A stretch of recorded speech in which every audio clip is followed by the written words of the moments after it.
Íslenska vaxtalöggjöf brýtur í bága við samninginn Evrópska efnahagssvæðið. Eftirlitsstofnun EFTA sendi íslenskum stjórnvöldum formlega áminningu þessa efnis í morgun.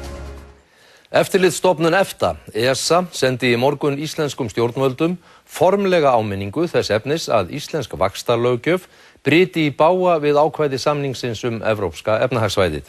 Íslenska ríkið gæti verið skaðabótaskylt gagnvart erlendum lánastofnunum.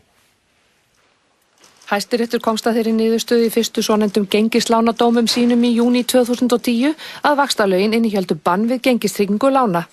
Hróbjartur Jónatansson hæstaréttarlögmaður sendi í kjölfar dómana kvörtun til ESA en hann taldi að vaxtalöggjöfin hér sem bannaði gengistryggingu alfarið bryti í bága við 40. grein samningsins Evrópska efnahagssvæðið sem fjallar algert frelsi fjármagnsflæðis á svæðinu. Svarið komið 2 árum síðar að þá berst mér bréf í morgun þar sem að ESA hefur sendt Íslenska ríkinu sem formleg áminning það að Íslenska ríkið fari ekki að samningnum að þessu leyti, að þeir brjóti gegn 40. grein samningsins með því að viðhalda hér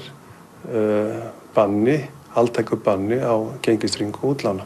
Þýðir að þessir gengislánadómar Hæstaréttar fyrstu frá 2010 miðju árinu standist ekki?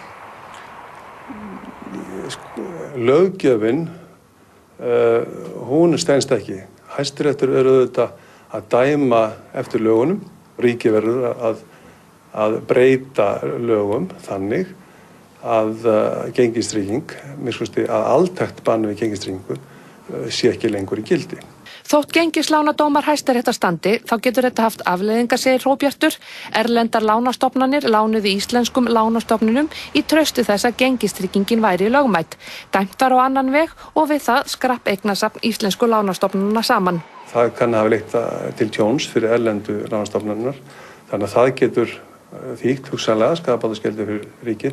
Í áminningu ESA segir að stjórnvöld hafi 2 mánuði til þess að svara og í framhaldi þeirra svara verði ákveðið hvort ESA gefi út rökstutt álit.